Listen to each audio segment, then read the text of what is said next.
días, mis hermanos. Dios les bendiga, les guarde. Quiero reiterar la bienvenida a todos los presentes, los hermanos, las visitas.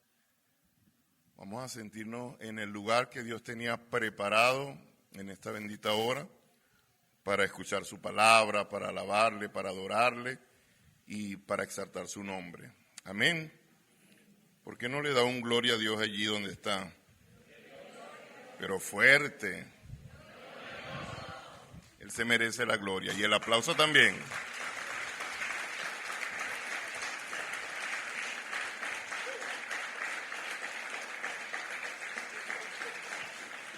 Hoy empezamos una nueva serie de enseñanzas por los próximos 3 meses y pedimos al Señor que nos ayude, que nos guíe, que cada enseñanza pueda calar allí y que no solamente sea conocimiento, sino que pueda producir en nuestras vidas cambios, transformación.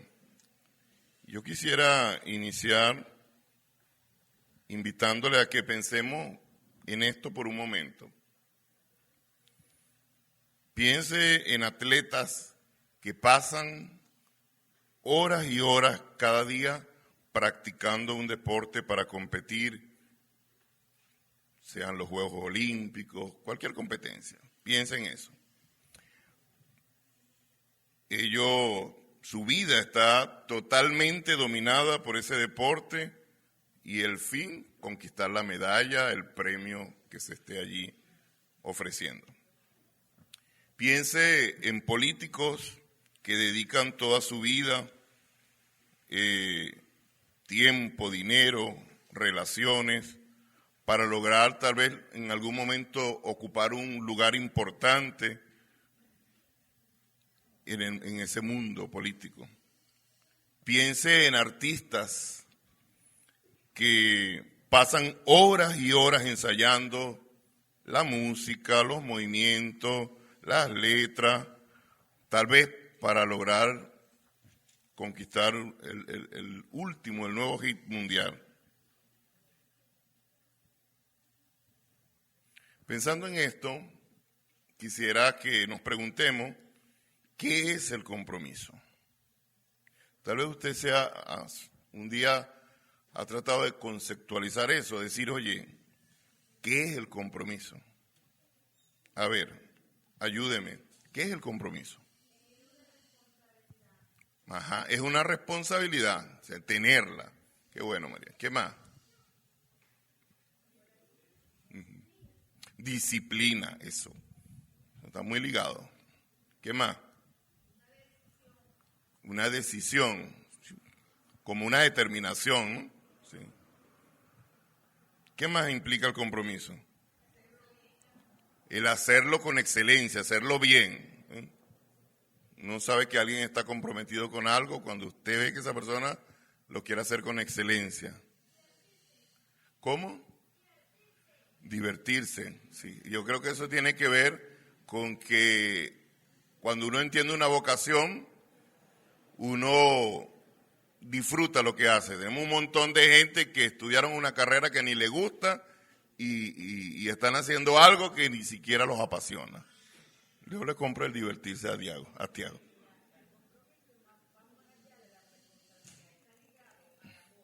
Ajá. Hay que hacerlo con amor. No es parecido a la pasión. Ok, para un boxeador el compromiso es levantarse de la lona una vez que ha sido derribado, golpeado, herido, ensangrentado, adolorido.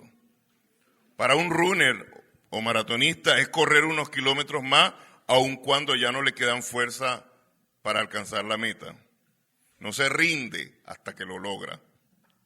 Para un soldado es subir la colina y saber que al otro lado le espera el campo de batalla y hasta es capaz de dar la vida por la patria, por el honor de su investidura y por su alto llamado, el deber que lo inviste. Pues.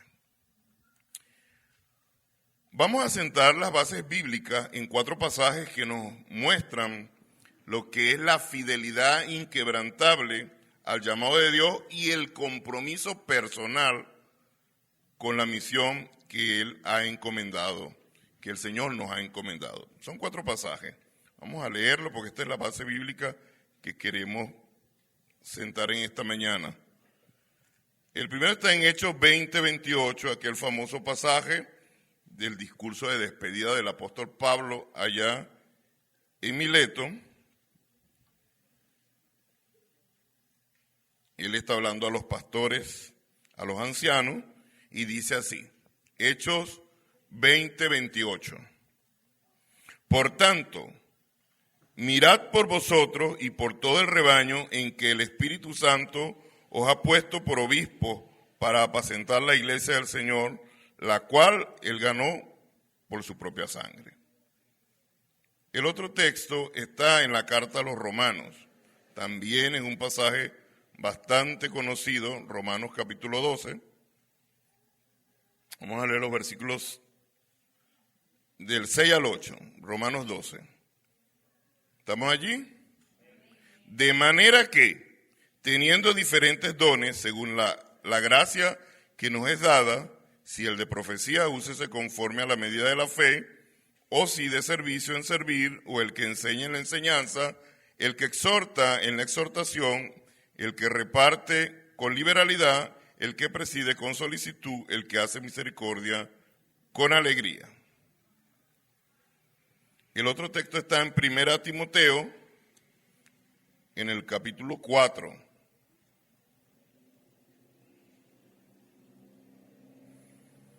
Dice así, versículo 14, 4:14. No descuides el don que hay en ti, que te fue dado mediante profecía, con la imposición de las manos del presbiterio. Y finalmente, en la primera carta del apóstol Pedro, en el capítulo 4,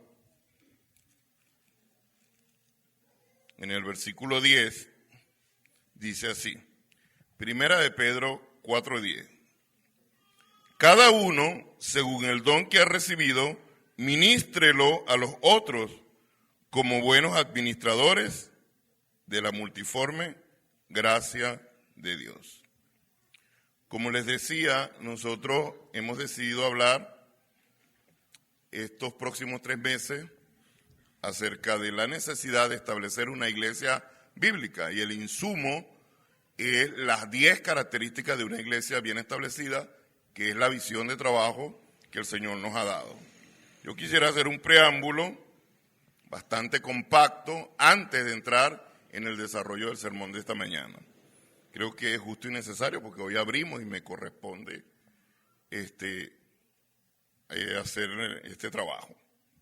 La visión de establecer la iglesia, nosotros la vemos claramente retratada en las Escrituras. No es una moda. No fue que, ¿de dónde estos pastores se inventaron de la noche a la mañana que las 10 características de una iglesia establecida? No es una moda, no es un invento, es algo que lo vemos claramente retratado en las Escrituras. Vemos mayormente en el libro de los Hechos al apóstol Pablo preocupado por confirmar la fe de los creyentes, por corregir las deficiencias en la iglesia y por el establecimiento del liderazgo. El apóstol Pablo, en su ministerio, él tenía esa preocupación. Que la fe de los creyentes fuese confirmada, que la iglesia viera sus deficiencias, procediera a corregirlas y que se estableciese el liderazgo, hermano. Porque la característica que hoy que estamos viendo en este sermón es liderazgo bíblico. Por ahí empieza todo, hermano. Porque si el liderazgo de la iglesia no es un liderazgo establecido, esa iglesia no va a ir por buen rumbo.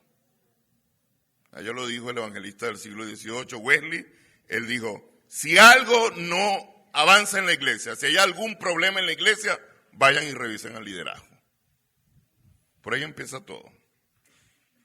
Porque si quienes le corresponde dirigir no andan conforme a lo que la palabra establece, hermano, eso va a ser un problema grande. Entonces, comenzamos por allí. Eso de establecer la iglesia lo vemos en las Escrituras. Tiene sus bases bíblicas. Y lo vemos en el ejemplo claro del apóstol Pablo, queriendo corregir deficiencias, confirmando la fe de los creyentes y estableciendo el liderazgo. En nuestro caso, la Iglesia Evangélica Dios de Salvación Vista al Sol, sabemos que estas 10 características tienen un trasfondo histórico. Eso tiene sus bases históricas. Como le dije a alguien ayer, si tú quieres defender una tesis como cristiano, tienes que mostrarme las bases bíblicas, las bases históricas y las bases estratégicas para que tú puedas decirme cómo llegaste a esas conclusiones. No fue que, no, yo lo escuché, no, yo investigué, lo estudié, lo revisé, vi lo que dice la Biblia, vi lo que dice la historia y vi lo que dice nuestra realidad. Esto tiene un trasfondo histórico. Hay algo que llamaron la crisis institucional de varias organizaciones eclesiásticas, especialmente en el oriente del país, por allá en los años 80. Muchas de las organizaciones se reunieron porque tenían eso que llamaron una crisis institucional y ellos decidieron revisar el libro de los Hechos.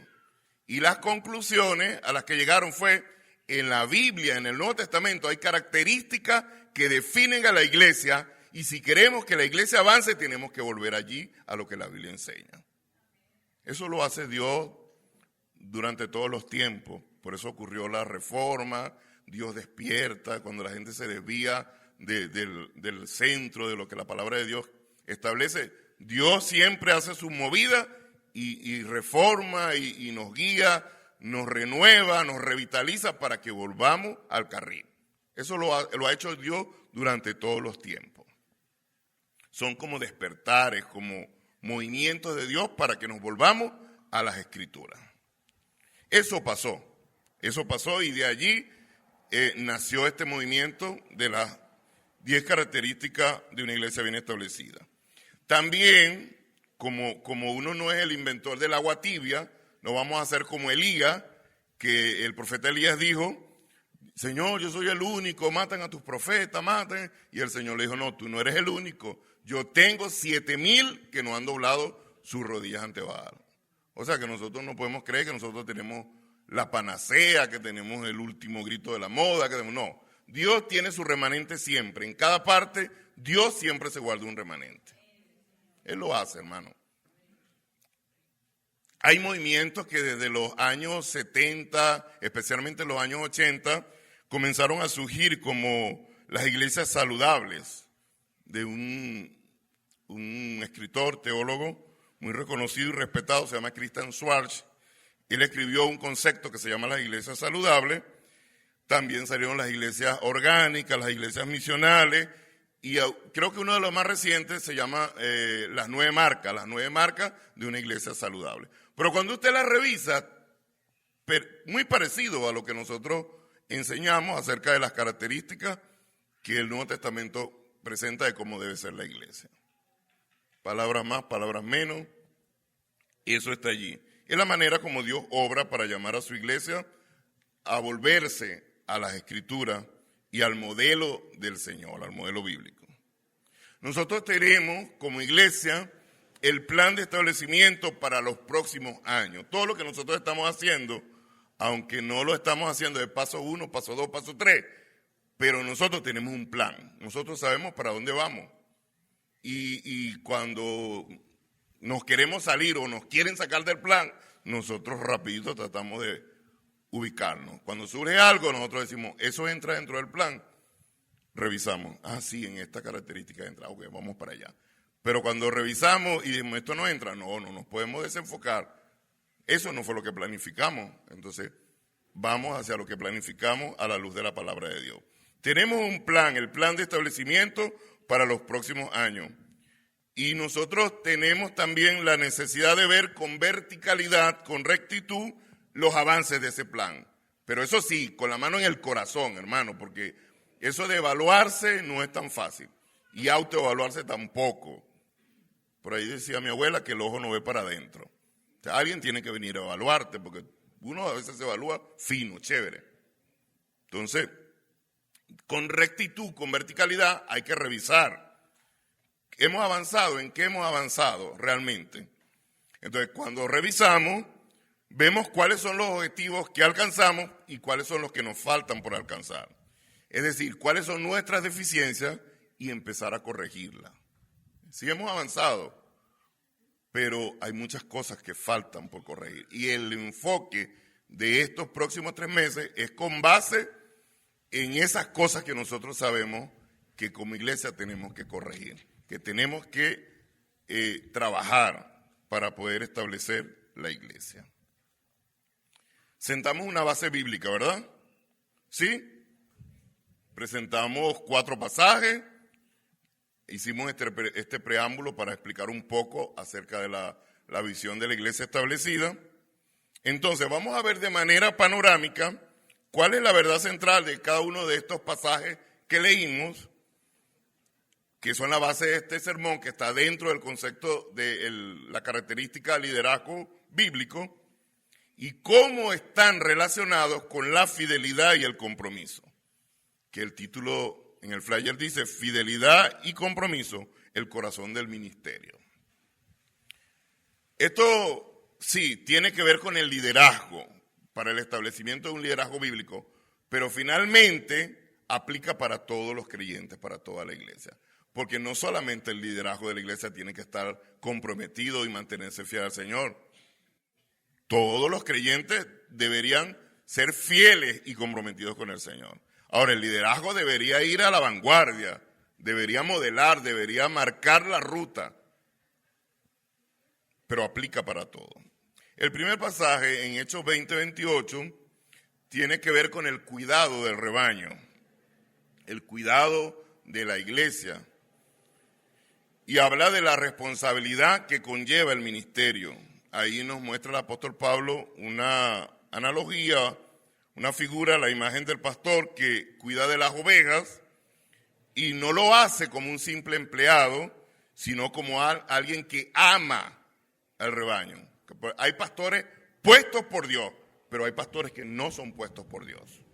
Muchos son puestos por el hombre. Y el apóstol Pablo le dice allí a los ancianos en Mileto, le dice que a ustedes los puso el Espíritu Santo. Qué responsabilidad. Debe ser alguien que ama, que guía y que proteja al rebaño. Como siempre digo, un verdadero pastor es capaz de ponerse en medio del rebaño y decir, mátenme a mí si quieren, pero con el rebaño no se metan. Eso es un pastor. Lo demás es lo que el Evangelio muestra, un asalariado.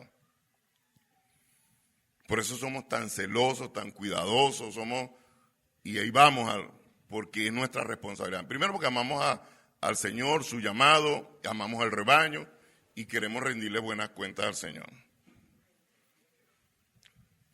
Los textos en Romanos 12:6 al 8 y 1 Timoteo 4:14 nos muestran la diversidad de los dones espirituales y la necesidad de identificar nuestros dones y usarlos al servicio del Señor. Porque Dios no llamó a nadie en la iglesia a calentar una silla, porque aquí no hay banca. Dios no llamó a nadie a calentar silla, ¿verdad?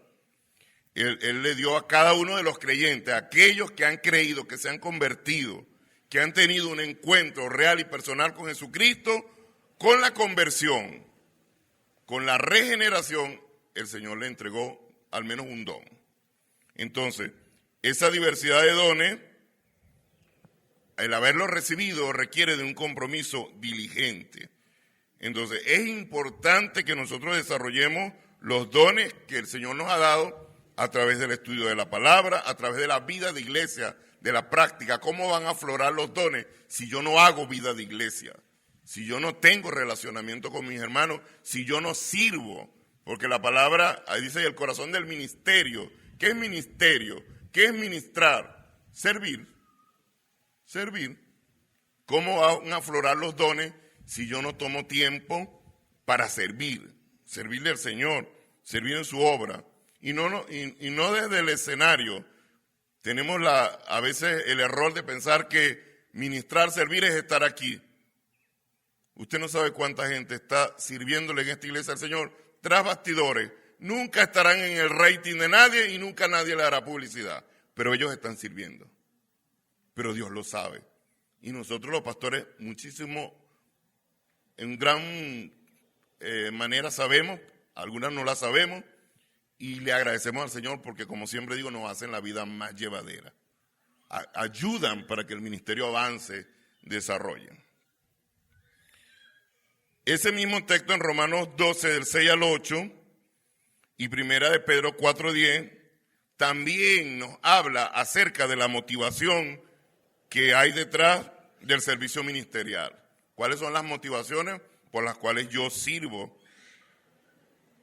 Y nos muestra que el verdadero ministerio no busca el beneficio propio o la gloria personal, no es para yo aparecer, no es para yo resaltar, no, sino que más bien busca ayudar, servir a los demás y darle la gloria a Dios. Que todo lo que hagamos sea para la gloria de Dios. Lo que pasa es que el servicio que nosotros hacemos al Señor es como una expresión de la gracia que nosotros hemos recibido. O sea, Señor, ¿cómo te puedo pagar? No le vamos a poder pagar, hermano, porque es gracia, realmente. Pero lo que sí podemos hacer es servirle con agradecimiento. La mejor manera de nosotros retribuir, si acaso se le puede llamar así, es con nuestra obediencia, nuestro servicio agradecido. Y todos estos pasajes, si usted los compacta, estos pasajes nos muestran también la perseverancia a través de la prueba, que es como una marca de la fidelidad, porque ser creyente, ser cristiano, ser hijo de Dios, el que dijo que era fácil, no dijo la verdad. No es fácil. Tiene su demanda, porque implica renuncia, implica entrega, implica abnegación, implica... Y muchas veces el no querer comprometerse tiene que ver con eso. Esa es tal vez una de las razones por las cuales usted no evidencia muchas veces compromiso en los creyentes. Entonces, todos estos pasajes que leímos, la base bíblica de esta mañana, nos hablan de la importancia de la constancia y la perseverancia en el ministerio. Eso es una evidencia. Cuando usted va a evaluar a alguien ministerialmente hablando, una de las cosas que usted tiene que revisar es la permanencia. Como dije yo, creo que hace 2 o 3 sermones acerca de servirle al Señor. Si tú crees que Dios te llamó y ahora tú quieres renunciar, bueno, renunciarle al Señor porque el que te llamó fue el Señor. Ahora, que nos usó a nosotros los pastores para canalizar ese llamado, para dirigir, bueno, es verdad, Dios usa su recurso humano. Pero es Dios, hermano, es Dios. De esto vamos a hablar. Hermano, especialmente permanecer fieles, constantes y perseverantes, aún en medio de las dificultades y de las pruebas. Porque la fidelidad se manifiesta en la perseverancia a pesar de las adversidades, a pesar de los desafíos, a pesar de las decepciones. Y podemos decir con autoridad, viendo estos pasajes, que es necesario ser fieles, ser comprometidos y perseverantes en nuestro servicio al Señor. Y yo quiero hacer una pregunta retórica en esta mañana. O sea, no tiene que contestármela. Usted solamente hágasela ayer. ¿Cuán comprometido está usted con Dios? ¿Cuán comprometido, sinceramente hablando, está usted con Dios? Usted póngase el baremo allí. Diga, del 1 al 10 tanto. Usted, allí. Es usted delante del Señor allí evaluándose. Otra pregunta. Esta sí no es retórica. ¿Cuáles son las raíces, cuáles son las bases que sustentan un compromiso genuino con Dios? ¿Cuáles serán las raíces, cuáles serán las bases que sustentan un compromiso genuino con Dios? A ver, aquí sí me puede ayudar. El Espíritu Santo, comunión, sacrificio, amor, el llamado. ¿Cómo, Jibi? Fidelidad.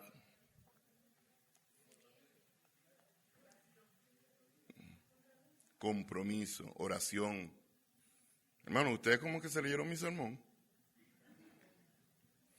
Hay compromisos que se hacen y que no llegan a su conclusión. en este mundo actual, donde uno de los males con los que batallamos, de los males posmodernos, que es el relativismo, la gente se para, bueno, tú piensas para ti que es eso, pero yo pienso que es esto. No, nosotros nos paramos en la palabra de Dios, ahí no hay relatividad. Ahí la palabra de Dios te dice lo que es y lo que no es. Pero hay compromisos que se hacen y que no llegan a su conclusión. ¿Por qué? Porque en el camino son afectados por toda clase de fuerzas que los deshacen. Pero el compromiso con Dios es eterno, hermano. El compromiso con el Señor, eso es otra cosa, eso es otro nivel. A pesar de que usted se sienta amenazado, a pesar de que usted tenga ataques externos e internos, usted tiene que continuar comprometido hasta la culminación. Sea que nos adelantemos y nos vayamos, sea que el Señor venga por nosotros, pero permanecer. Esa palabra, la palabra compromiso, es una palabra importantísima, no negociable en la vida de cada cristiano. Una de las primeras cosas que mientras yo revisaba estos pasajes que vino a mi mente fue, ¿cuál es la raíz del compromiso con Dios? ¿De dónde se sustenta un compromiso con Dios? ¿Qué es lo que sostiene en el tiempo el compromiso con Dios? ¿Qué es lo que hace que una persona permanezca comprometido con Dios? ¿Qué es?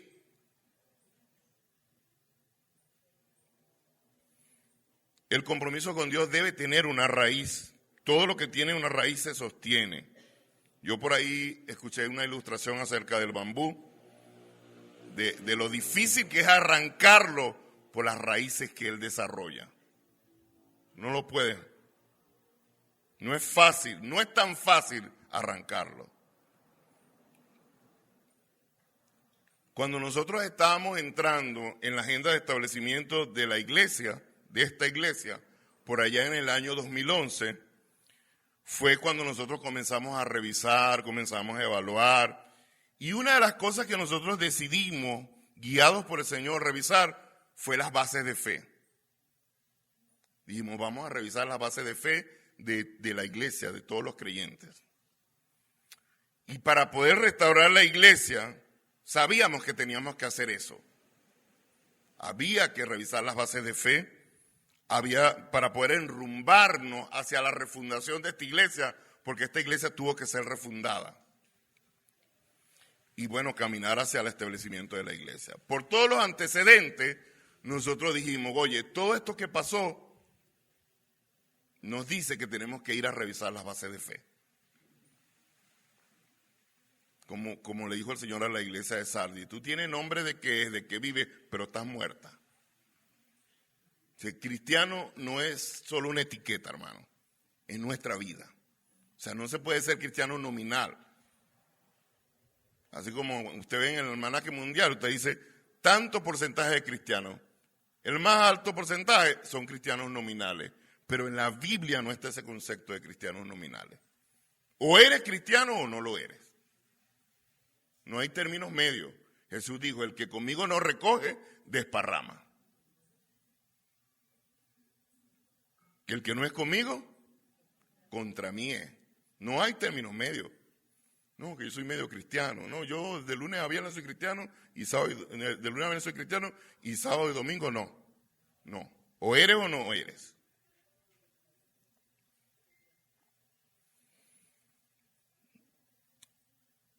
Las raíces del compromiso con Dios están basadas en al menos 3 aspectos bíblicos. El primero es la elección de Dios. Alguien dijo por ahí el llamado. Es verdad que el Señor nos llamó.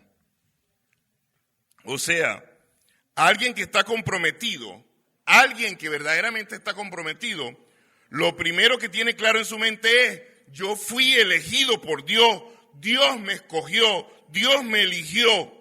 Lo que dice Efesios, que dice que fuimos predestinados, que fuimos escogidos para salvación. Hermano, eso es maravilloso. Que antes de que nosotros estuviésemos en el vientre de nuestra madre, ya el Señor nos había apartado para Él. O sea, aquí no hay casualidad. No, que mi vida fue así, que yo tuve alto, medio, bajo, subsuelo, pero el Señor ya te había escogido para salvación. Eso, una mente lógica no puede comprender eso. Eso es gracia y soberanía de Dios. Eso es maravilloso. Cuando yo muestro un compromiso espiritual, en primer lugar, cuando yo me muestro comprometido, doy evidencia de estar comprometido, es porque entiendo que Dios me ha escogido para salvación. Entiendo que Dios tuvo un propósito para salvarme y que Dios quiere cumplir ese propósito en mi vida. Hermano, ese es un combustible que me hace vivir apasionadamente todos los días. Hermano, yo no necesito efectos reactivos, que nadie me esté puyando, levantando el ánimo humanamente hablando, no. O sea, la motivación mía es, oye, yo soy salvo, el Señor me salvó para un propósito. Entonces eso me hace moverme en mi vida cristiana. Yo entiendo que Dios me eligió, entiendo que Dios me predestinó. ¿Qué mayor combustible que eso, verdad, mis hermanos? ¿Qué mayor combustible que eso? Dios tuvo un propósito para salvarnos. Él quiere cumplir ese propósito en nuestras vidas. Alguien dijo por ahí el Espíritu Santo, ¿es verdad?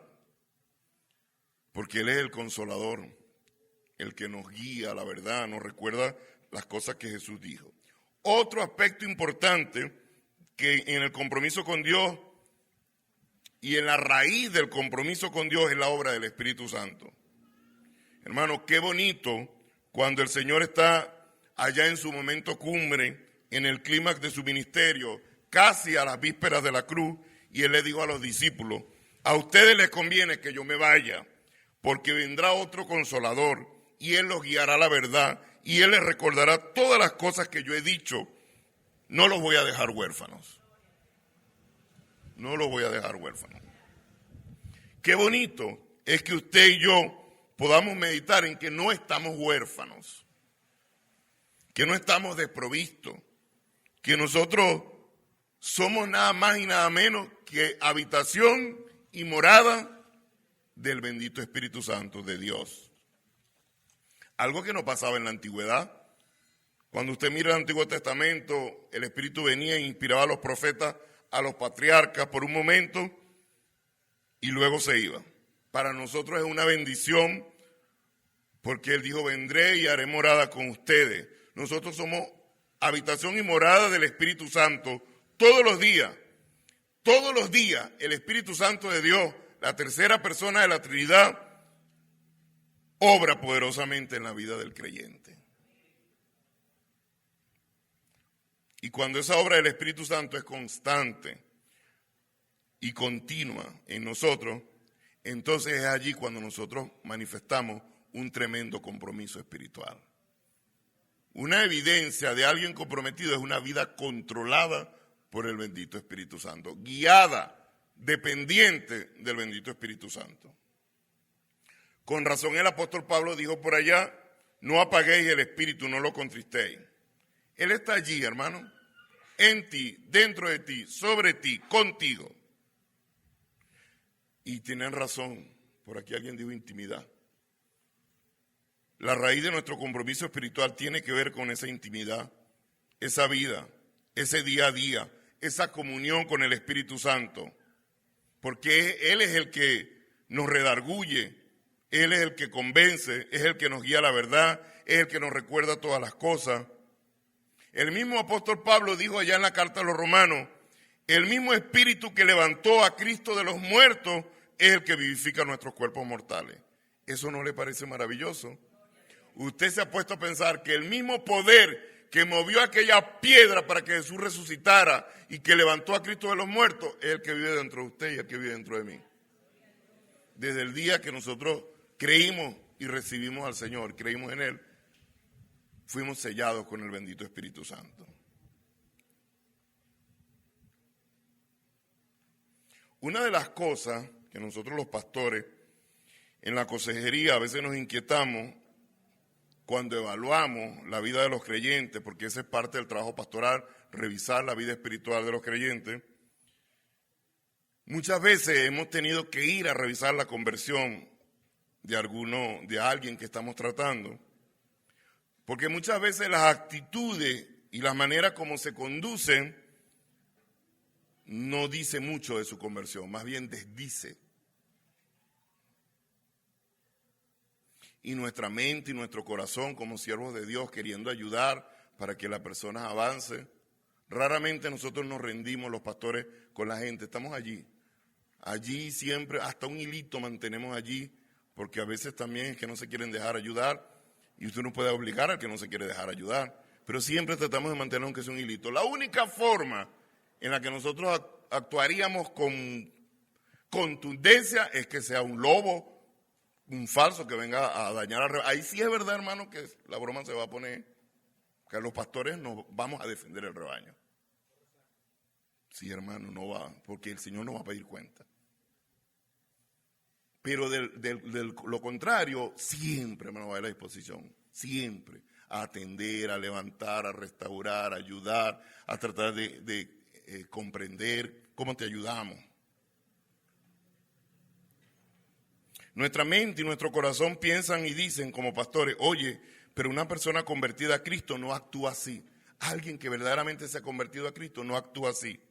Una persona que ha tenido un encuentro genuino, personal con Jesucristo, no actúa así. Una raíz del compromiso con Dios es que tú y yo somos verdaderos convertidos, verdaderos creyentes, verdaderos hijos de Dios. De allí parte el compromiso. Fue lo que el apóstol Pablo, cuando escribió a la iglesia de Filipo, él dijo que él estaba convencido. Él dijo, estando persuadido de esto, que el que comenzó en vosotros la buena obra la perfeccionará.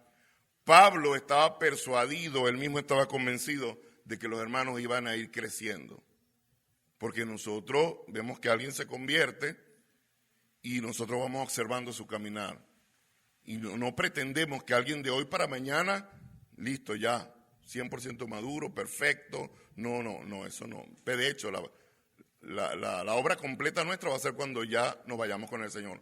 Pero me refiero al crecimiento. La Escritura muestra que esa obra va a ir siendo perfeccionada. Pablo estaba seguro, y nosotros podemos también estar seguros, que si alguien se ha convertido al Señor, él va a avanzar. Él va a avanzar, va a ir creciendo. Lo que no puede ser es que se quede patinando allí sin crecimiento. Se pasan los años y con la misma lucha, con el mismo problema. No, debe haber un cambio. Y eso es bajo la obra del Espíritu Santo. Hermano, cuando tú ves que alguien está convertido, allí no hay lugar a duda. Porque tú lo evidencias y tú dices, oye, esa persona es otra persona. Es otra persona. Está convertido. Tú lo miras y miras a Dios. Mi esposa yo siempre le digo a ella, de algunos hermanos que viven en el sector donde yo vivo, y yo a veces le digo esa expresión, le digo a ella, ellos son de otras denominaciones, otros hermanos, me saludan con mucho respeto. A mí usted pregunta, y a mí me conoce gente que yo ni conozco, y me dicen el pastor o el varón. Y yo le digo a mi esposa que cuando yo los veo a Dios en la cara de ellos. Yo le digo, tú puedes ver a Dios en el rostro de ellos. O sea, dan testimonio de que son creyentes. Eso se puede ver, hermano. Eso se puede percibir. ¿Por qué? ¿Por qué lo podemos ver? ¿Por qué lo podemos percibir? ¿Qué es lo que hay que ver? Sus acciones, su vocabulario, su conversación, cómo se conduce. Todo lo que hace habla de que esa persona es cristiano y está creciendo en el Evangelio.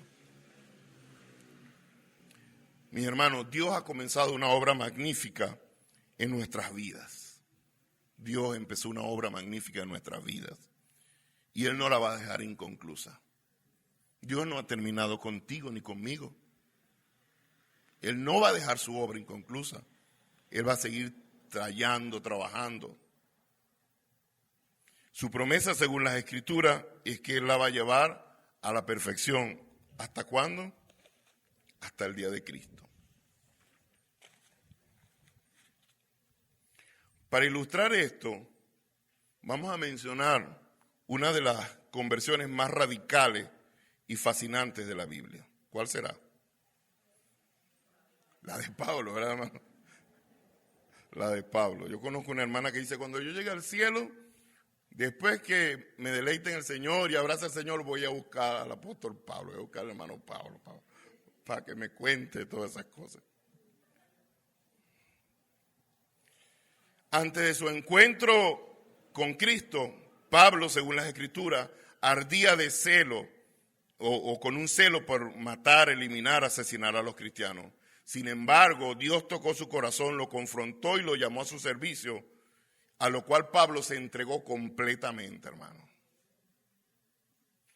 Puede ser que tú y yo nos sintamos insignificantes ante la magnitud del llamado que experimentó el apóstol Pablo, en ese momento Saulo de Tarso.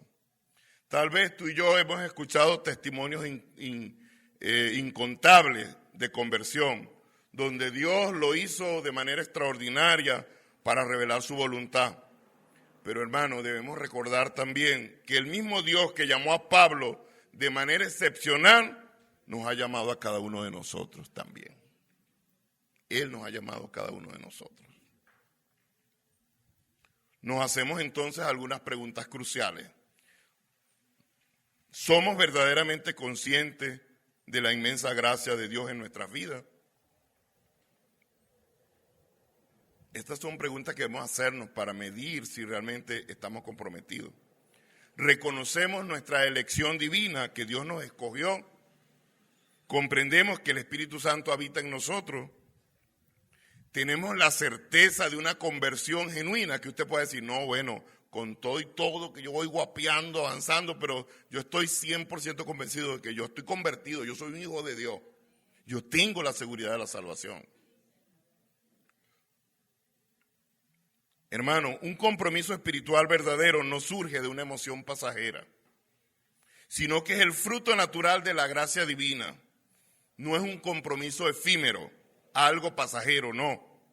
No está basado en sentimientos iniciales, como algunos pretenden. No, ese va a estar así los primeros tiempos, porque ese es el primer amor. No está basado en sentimientos variables, inestables.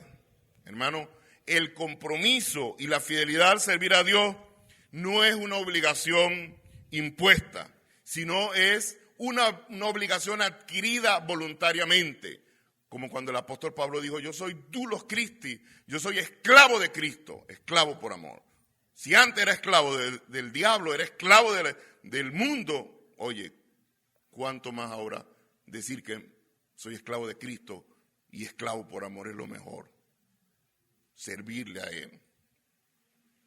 El día que usted y yo invocamos a Jesús y creímos en Él pidiéndole perdón y salvación, asumimos una obligación sagrada, dejando atrás el reino de las tinieblas para entrar en el reino de la luz. Nuestra convicción en Dios debe traducirse en un compromiso inquebrantable. Si yo estoy convencido de que verdaderamente yo soy un cristiano, soy un hijo de Dios, entonces eso debe traducirse en un compromiso inquebrantable. Hermano, un compromiso, con esto cierro, genuino, nace de una profunda convicción.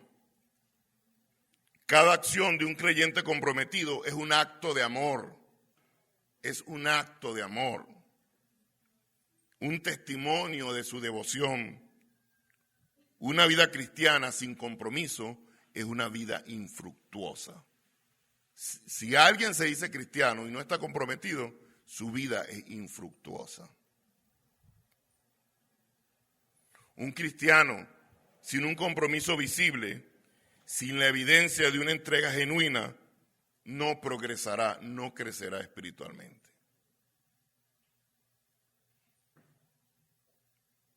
Este compromiso voluntario genera perseverancia y persistencia por la obra dinámica del Espíritu Santo. Un creyente comprometido es indetenible. ¿Por qué pongo el ejemplo del apóstol Pablo? yo lo leo, he enseñado ese pasaje muchas veces, cuando el apóstol Pablo fue apedreado allá en Listra. Los comentaristas más atrevidos dicen que tal vez quedó muerto y el mismo Espíritu Santo, el Señor lo levantó, porque uno dice, no, lo apedrearon. La Biblia dice que lo apedrearon, se lee fácil, pero agarre una piedra usted y láncesela a alguien para ver. Y no era una piedra, era una roca y un montón, hermano. La gente era lapidada, por eso se piensa. Entonces cuando tú ves al apóstol Pablo, que fue apedreado, y dice el mismo texto que se levantó y pasó a Derbe, hermano, eso no es humano, eso es el Espíritu Santo, es Dios. O sea que a pesar de lo que sea que a ti te pase, a pesar de lo que te acontezca, así sea arrastras, pero tú permaneces fiel al Señor. Tú dices no. O sea, este llamado que yo tengo, la salvación tan grande que el Señor me dio, eso es algo que no se puede detener. Es algo grandioso. Un creyente comprometido es indetenible, hermano, porque conoce su propósito, sigue la voluntad de Dios.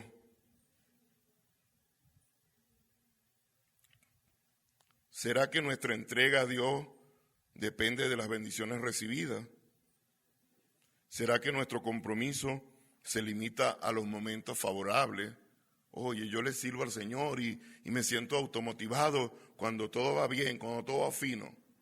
Pero cuando vienen las pruebas, me quiebro, me detengo, me paralizo. Eso es un cuento, porque ni siquiera Jesús ofreció eso. Jesús dijo, en este mundo tendré aflicción, pero no teman porque yo he vencido. Esa es la mentira del diablo, que dice, bueno, cuando tú no eras cristiano, estabas mejor. Desde que te metiste a cristiano, ahora, bueno, pues un problema y otro problema. Qué mentiroso.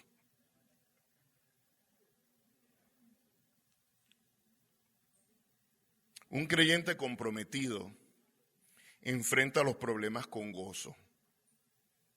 No sin sentir dolor, hermano. No vamos a caer en ese extremo. No, porque no es confesión positiva. Sí, tenemos dolor, tenemos quebranto, tenemos cosas, sufrimiento, pero lo pasamos con gozo, porque el Señor nos ayuda a pasarlo. Lo hacemos con fortaleza porque nuestra fe está fundada en Cristo, en su palabra, en sus promesas.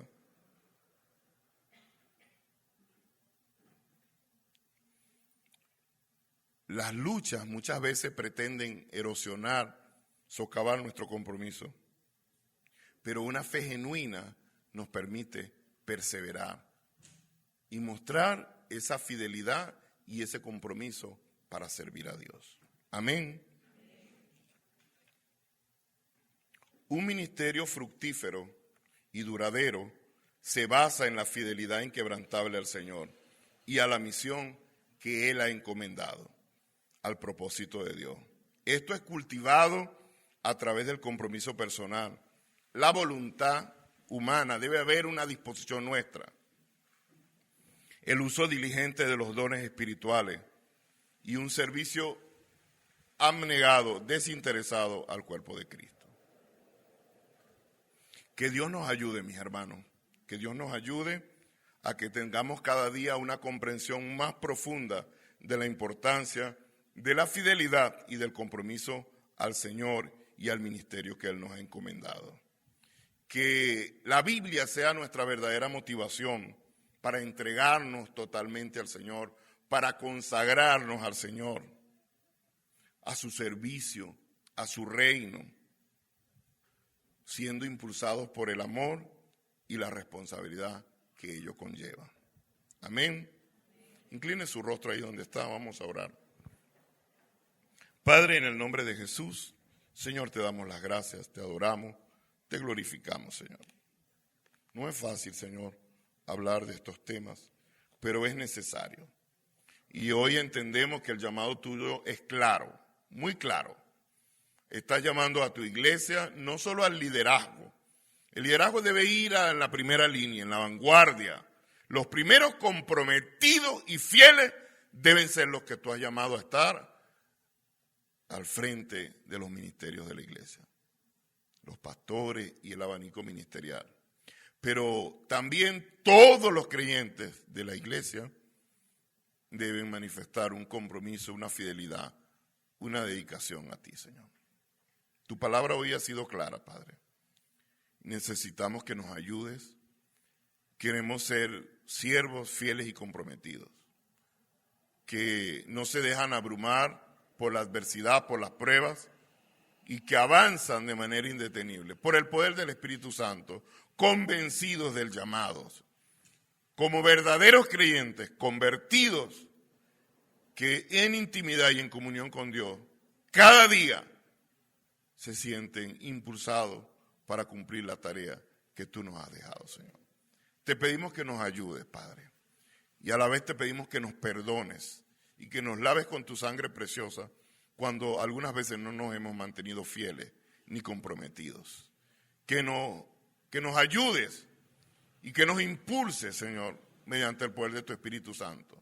Así como dice la carta a los Romanos, que el mismo Espíritu que levantó a Cristo de los muertos es el que vivifica nuestros cuerpos mortales.